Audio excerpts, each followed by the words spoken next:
Good morning and happy Monday. Welcome to the Morning Sprint. I'm Brittany Weir. Thank you so much for tuning in, bringing you some of the top stories of the day. And if you have any questions or comments, feel free to put those in that comment section below, and I'll take some time throughout this to turn over to this computer and look at them so as I see those come through. So we're going to start today with a top story about schools and masks. And some schools starting today are making masks optional on school buses and in the classroom. Now these schools include Botetourt County, Rockbridge County, Craig County, Buena Vista City, and Roanoke County Public Schools. Now this comes after the CDC revised its COVID guidance, saying people can take a break from masking if they are low or medium risk for catching the virus. Now right now, much of Southwest Virginia is considered at high risk, so masks are recommended but not required. So although the CDC says children are not required to wear masks on school bus, the Transportation Security Administration extended their face mask requirement for all transportation networks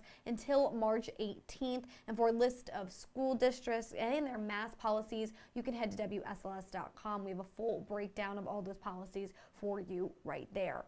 All right, and then Governor Glenn Youngkin is calling for a decisive action in the Commonwealth to show solidarity with Ukraine. So he wants Roanoke and Norfolk to end partnerships with their Russian sister cities. In response, the president of Roanoke Valley Sister Cities said in part, quote, "This is not the time to tell our friends in Skov that we want to sever our ties with them. While we may not agree with the politics in Russia or in the countries of any of our sister cities for that matter, we do not get involved with politics nor take political stand on any issues." So Youngkin is also calling for the review of state tax dollars spent on Russian goods and for retirement and university endowment funds to devise from Russian ruble and securities of Russian companies. So now we're working for you to break down the changes to Russian products in Virginia ABC stores and other U.S. businesses, and we have a full list for you on our website on those changes. There's been a lot of talk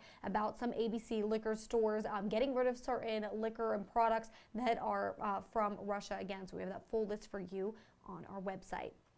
All right, and then happening today in Roanoke, Valley Metro will transition from Campbell Court to the new 3rd Street station. So construction is still ongoing at the new site near the Virginia Museum of Transportation, and the next phase of work will wrap up in 6 to 8 months. So for the next 2 weeks, fares on Valley Metro buses will be free. To help with this transition, construction is expected to be fully completed by the fall of 2023, but just something to look into this morning if you do take the bus as part of your daily transportation. Remember, 2 weeks of free transportation and just changes on those sites on where they'll pick you up. So let's take a second and look at some of the comments before I head to our last story of the morning.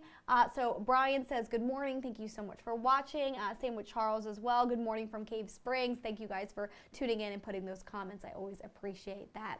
Now, if you were in Radford this weekend, you might have seen a few people who were just a little bit cold because of the polar plunge. It happened in Radford. It was for the Special Olympics, and you could see some of that video right there. Well, supporters lined up to jump in a pool to show their support for athletes with intellectual disabilities.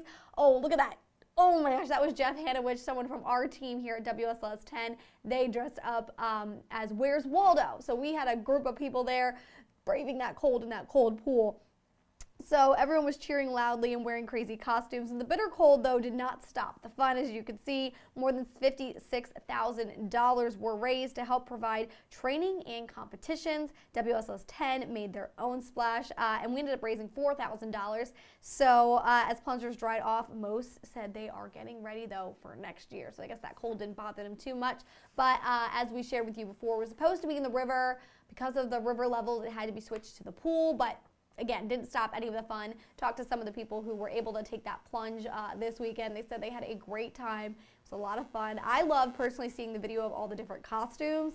I saw some sharks in there, and so they were just, again, looked like a fun time even though people were freezing cold, but definitely raising money for a good cause. Let us know if you were out at the event or if you know somebody who had a team there as well. And again, any other stories you'd like to share with us, please send those to news@WSLS.com. I'm going to take one last look at the comments before I sign off here. All right, no new comments coming in this morning, but again, thank you guys so much for watching. And if you ever need any more details on any of the stories I share, you always head to our website. And also you can download our app as well. We have all those stories for you right there as well. Well, I hope you guys have a good rest of your Monday, a good start to your week. I know we have some sunshine coming your way, which I'm looking forward to. But thank you so much for watching.